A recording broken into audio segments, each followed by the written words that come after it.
welcome to the show. And you know, one of the things I love about Better Health and Greater Wealth is the fact that I meet so many interesting people. I mean, it's really an incredible part of the show. And I got to tell you something, today you're going to meet a very unique person.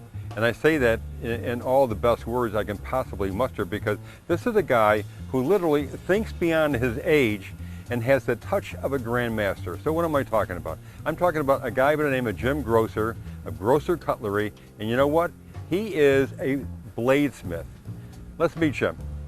How are you, Jim? Rob. I got to tell you, it's a pleasure. This guy is just unbelievable. And you know what? My father used to be a blacksmith, so I kind of grew up with that whole thing, if you will, and it's sort of in our blood. But and every time I come over to meet Jim, I can smell the oil, I can smell the metal, and it takes me back to those days. He practices a trade that is so old school. It's what's been going on for centuries, when folks have been making blades and swords and all kinds of cutlery. He does it the way they did, and that's what I love about Jim. And I got to tell you something, you are amazing. And not only am I telling you the truth, this guy is incredible. And what I love about what you do is you're so meticulous, and everything is done by eye, by touch, and by feel. So there is no one of your knives that is exactly the same as another knife. We're not talking about manufactured knives here. I've always wanted to be a maker of things, and I've always made stuff. My grandfather was a watchmaker and a jeweler, and my dad grew flowers, and they were, you know, entrepreneurs, and they were makers and stuff. And I remember watching my grandfather do jewelry and work in his jewelry bench and shape things and sculpt things and make his own tools, and I don't know, it just seemed right that it just kind of fell into this. One of the things I find so fascinating about Jim is the shape of his knife.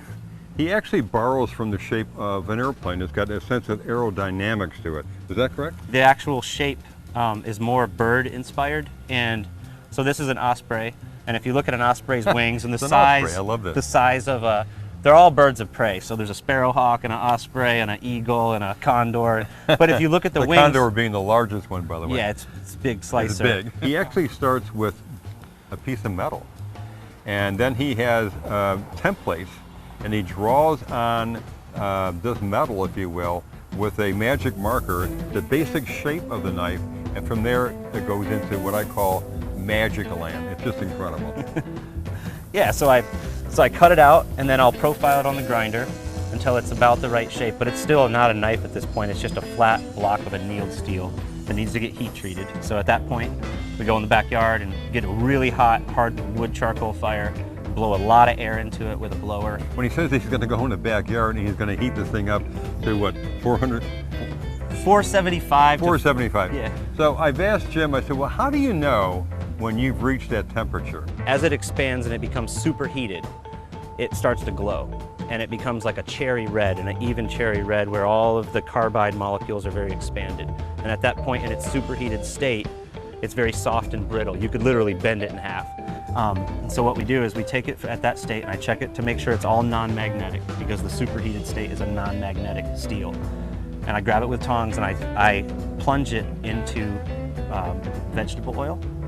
So the knife goes from 1500 degrees down to about 110 in about 10 seconds. And what's that process called? And that's hardening, and now you have a hardened blade. And now all you have to do is temper it and make it a little softer, because that makes it super hard. And tempering is what? And tempering makes the blade takes it from a hard, brittle knife to a knife that's a little softer and won't break, but also will hold a very good edge. Every one of these steps is essentially by touch and by feel, and the sense that he has that it's reached a certain temperature, and as you go through some of the processes that he does to get to that final knife, you're going to see from the sharpening of it and to every aspect of it, it's literally by eye, by sense, and by feel. So when he finishes a masterpiece, and it truly is a masterpiece, you're going to get one of a kind, because you can't make a second one to be just like that.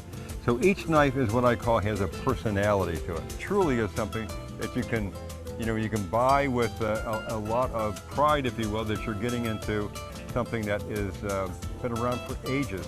And he practices a trade that is totally old school, but it's absolutely unbelievable. So now, and it's still, the blade at this point is still not anything like a knife shape, it's just a flat block. So that flat block needs to turn into this wedge. And so that's all done by hand on a grinder, and I'm literally just pulling it through the grinder 1 or 2 passes at a time on each side, creating that bevel until it's kind of what we see now, which is a knife that's ready to put a handle on. Yeah. So, and then we'll create the handle material out of exotic, dense, oily woods from all over the world. Tomorrow I'm going to be using wood from Suriname.